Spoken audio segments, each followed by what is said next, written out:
Hello and welcome to the ESI Africa studio. Today I'm speaking to Nick Singh, who is head of the Smart Grids Center of Excellence and Eskom Research, Testing and Development. Hello, Nick. Hi. Lovely to have you here. Always good to be part of this occasion. I think inlets and these conferences really bring people together. So excited to share what we've done. So Eskom manages the grid in South Africa, and I'm really curious to find out who is actually supposed to build up the charging infrastructure for electric vehicles we would like to have. And then who manages the rules and the regulations around the grid? Yeah. So, we're the energy provider for the country, and we do that via our direct customers of our municipalities. But the charge point operators kind of play that role, to be able to set up this infrastructure. I think there are some major players in the South African market right now, but it's also a very underdeveloped area. So you can imagine that you're going to need electricity to charge these electric vehicles. And, our grid, it takes a lot of capital investment, And I think if you look at what we're trying to do in that space, it's very important to use your public-private participation. I think that's where the charge point operators come into play. So at the end of the day, we still, from the grid perspective, dispatch that energy, but it's the charge point operators that now have to manage how they take it from us, right? How do they manage the notified maximum demands? How do they sort out the infrastructure that's required for charging these cars? But then, it's almost like a catch-22 because you don't have the numbers yet. So it's very difficult for these charge point operators to outlay all this capital investment now to be able to facilitate that. So in most cases, it's incremental deployment. And then sometimes you find that because some of them started so early, that the infrastructure is almost obsolete now. And this is such a fast-paced moving area that your charger capabilities, your battery energy storage capabilities in these vehicles are just getting better and better, which means that they need to catch up, So it's difficult. But I think from a utility perspective, we need to make sure that we have the capability on our grid to actually support these charge point operators or any other players that want to play in this space. Okay, so support is going to be a big part for you. 100%. Okay, so you mentioned that idea of, you're going to need a lot of electricity for this. So going on the supposition that an EV driver is going to charge at home at night, or maybe at work there'll be solar on the carport, so they'll charge there. What do you see is the role of the electric vehicle in the smart city of the future in terms of storage? And does it only have to be solar powered that feeds the car? So when it comes to electric vehicles, the amount of battery energy storage that are on these vehicles can range anywhere from 22 kilowatt hours on the smaller cars, all the way up to 90 and above, right? And then that's just talking vehicles now. So if you're talking small commercial, it gets even bigger. I think the trucks, your long-haul trucks, go up in 500, 600 kilowatt hours. So these are huge amounts of energy. Now, I don't think the truck driver is going to pull over at home and use it to power his suburb. Maybe that's an opportunity, right? I think there's a lot of use cases for that. But I think the average electric vehicle driver most definitely can leverage vehicle to grid or vehicle to home or vehicle to X, we call it, vehicle to anything. And you notice that some of the newer manufacturers right now, especially the ones that have come into the country, not really the old legacy guys, but they are looking at vehicle to grid capability. So you actually got a power outlet that you can connect to your car, right? And you can power your house. Obviously, there's limitations in terms of how many kilowatts can be dispatched from the vehicle, as well as how many kilowatt hours can be dispatched from the battery.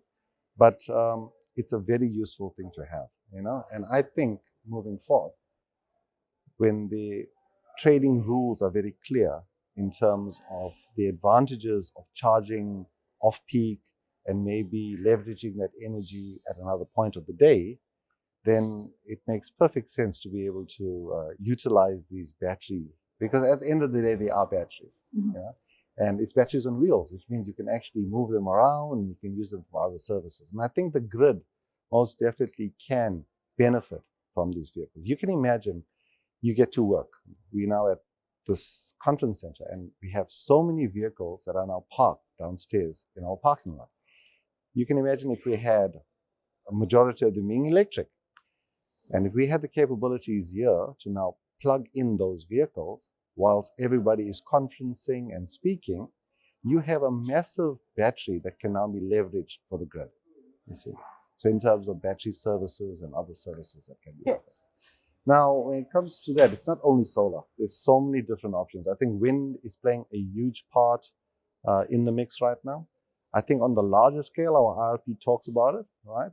As well as CSP and all the other technologies. But I think even on a smaller scale at home, small scale wind turbines is more than capable, especially here in Cape Town where you have good wind, you know, and I think it's whatever resource is abundant, you need to use it. So it's how do you optimize what resources you have available. Okay.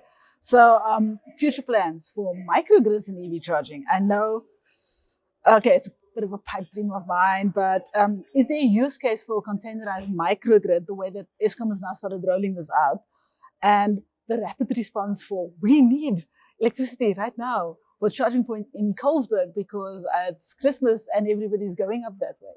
Yeah, no, I think at the end of the day, it's a very unique power in the box solution that can be very quickly dispatched.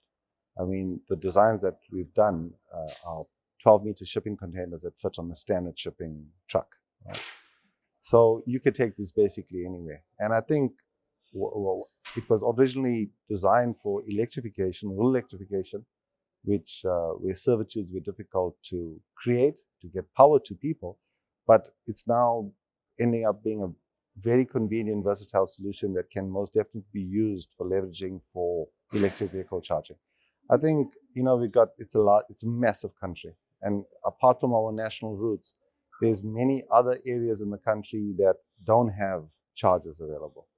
So I think there's some charge point operators that have started seeing this and setting up, infrastructure there. But in my opinion, I think the containerized microgrid, the fact being so mobile, makes more sense. You know, it's all about foot traffic, right, or car traffic in this case. And it's how do you know, where's the right space to put this infrastructure?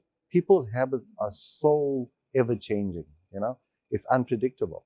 So I think with this solution, we have the capability to strategically partner, place down these solutions, and if it needs to move, you move it, yeah? Because if you look at the amount of infrastructure required to set up one of these charging stations, it's environmental impact assessments, it's acquisition of land, it's if it's grid tied, you need to look at the network at that point, whether it can facilitate these charges and the notified maximum demands. So there's a lot that goes into it as well.